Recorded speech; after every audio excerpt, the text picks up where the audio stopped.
Assalamualaikum warahmatullahi wabarakatuh. Bertemu lagi bersama Ibu Rinanggi atau yang akrab dipanggil dengan Ibu Anggi. Kali ini kita akan belajar bersama tentang materi PPKN, bab penetapan Pancasila sebagai negara.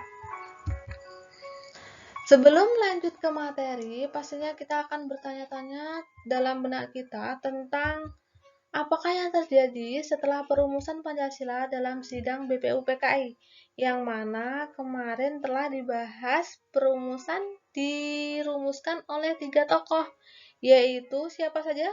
Muhammad Yamin, Supomo, dan Insinyur Soekarno.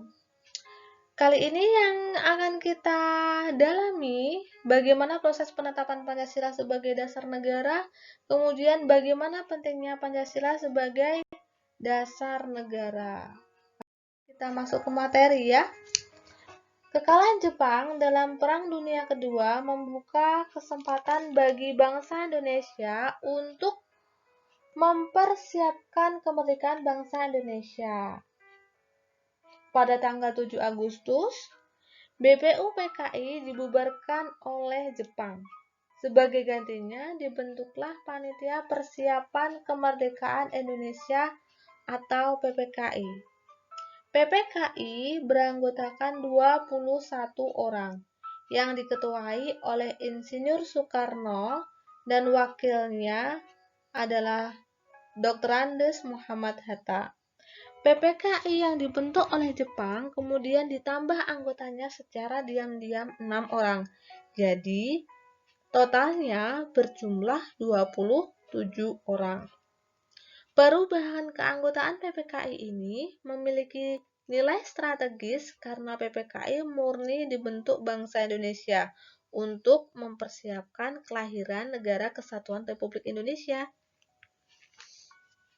Janji kemerdekaan pemerintah Jepang kepada bangsa Indonesia belum juga diberikan.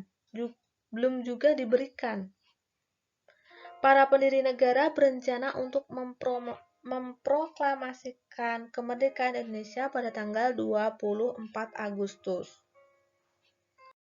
Namun, pada tanggal 6 Agustus, Sekutu telah menjatuhkan bom atom di kota Hiroshima, dan pada tanggal 9 Agustus, bom atom dijatuhkan di kota Nagasaki, Jepang. Akibat serangan ini membuat Jepang tidak berdaya. Jepang akhirnya menyerah tanpa syarat kepada Sekutu pada tanggal 15 Agustus 1945. Sejak saat itu terjadi kekosongan kekuasaan atau vacuum of power di Indonesia. Dengan tersiarnya berita penyerahan Jepang kepada Sekutu, para pejuang dan pemuda mendesak Insinyur Soekarno dan Muhammad Hatta secepatnya memproklamasikan kemerdekaan Indonesia tanpa melalui rapat PPKI. Menurut golongan pemuda, PPKI adalah buatan Jepang. Mereka berpendapat kalau proklamasi dilakukan oleh ketua PPKI, berarti negara Indonesia merupakan buatan atau bantuan Jepang. Golongan tua tidak sependapat apabila proklamasi kemerdekaan dilakukan tanpa persiapan yang matang. Oleh karena itu, terjadilah perbedaan pendapat antara golongan tua dan golongan muda. Golongan muda dipelopori oleh Sukarni, Khairul Saleh, dan Adam Malik. Sementara golongan tua dipelopori oleh Insinyur Soekarno, Dr. Andes Muhammad Hatta.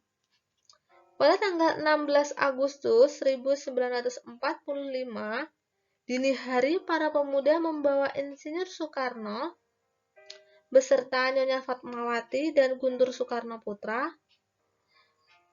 beserta Dr. Andes Muhammad Hatta ke Rengas Dengklok. Di antara para pemuda yang mengawal Insinyur Soekarno dan Muhammad Hatta ke Rengas Dengklok adalah Sukarni, Yusuf Kunto, dan Singgi. Pada saat itu, Rengas Dengklok diduduki oleh Kompi Peta yang dipimpin oleh Sudanko Subeno. Alasan Rengas Dengklok dijadikan tempat untuk pengamanan Soekarno adalah letaknya yang jauh dari pemerintahan kedudukan Jepang. Kemudian tempatnya juga lumayan tidak terlalu luas, jadi aman untuk persembunyian. Akhirnya, dengan persetujuan para pendiri negara, baik golongan tua maupun golongan muda, pada tanggal 17 Agustus, bangsa Indonesia berhasil memproklamasikan kemerdekaan. Naskah proklamasi dibacakan oleh Insinyur Soekarno dan Dr. Andes Muhammad Hatta atas nama bangsa Indonesia. Sehari setelah proklamasi kemerdekaan Indonesia, tanggal 18 Agustus, PPKI mengesahkan Undang-Undang Dasar Negara Republik Indonesia yang dikenal dengan Undang-Undang 1945 sebagai konstitusi pertama. Sebelum mengesahkan Undang-Undang Dasar Negara Republik Indonesia, Muhammad Hatta menyatakan bahwa ada utusan dari Indonesia bagian timur yang menemuinya. Kemudian mereka tidak setuju pada bagian alinea keempat preambul di belakang kata ketuhanan yang berbunyi dengan kewajiban menjalankan syariat Islam bagi pemeluk-pemeluknya. Mereka berpendapat untuk menghapus kata tersebut dengan melalui musyawarah yang sangat panjang, pendekatan yang terus-menerus. Akhirnya kata tentang dengan kewajiban menjalankan syariat Islam bagi pemeluk-pemeluknya diganti dengan ketuhanan yang Maha Esa. Jadi isinya adalah yang pertama ketuhanan yang Maha Esa, kemanusiaan yang adil dan beradab, persatuan Indonesia, kerakyatan yang dipimpin oleh hikmat kebijaksanaan dalam permusyawaratan perwakilan, keadilan sosial bagi seluruh rakyat Indonesia, atau yang sekarang ini kita kenal dengan Pancasila. Nah, ini. Setelah semua menyepakati isi Piagam Jakarta, maka pada tanggal 18 Agustus 1945 PPKI mengadakan sidang pertama yang menghasilkan kesepakatan sebagai berikut. Yang pertama adalah mengesahkan rancangan undang-undang atau menetapkan undang-undang dasar. Yang kedua, memilih dan mengangkat presiden dan wakil presiden sebagai pelaksana pemerintahan yang sah dari negara Republik Indonesia yang baru berdiri.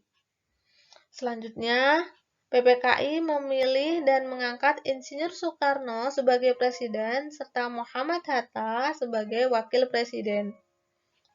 Yang ketiga, membentuk Komite Nasional Indonesia sebagai lembaga membantu presiden dan dalam melaksanakan tugas-tugasnya sebelum terbentuknya Dewan Perwakilan Rakyat atau DPR melalui pemilihan umum atau pemilu.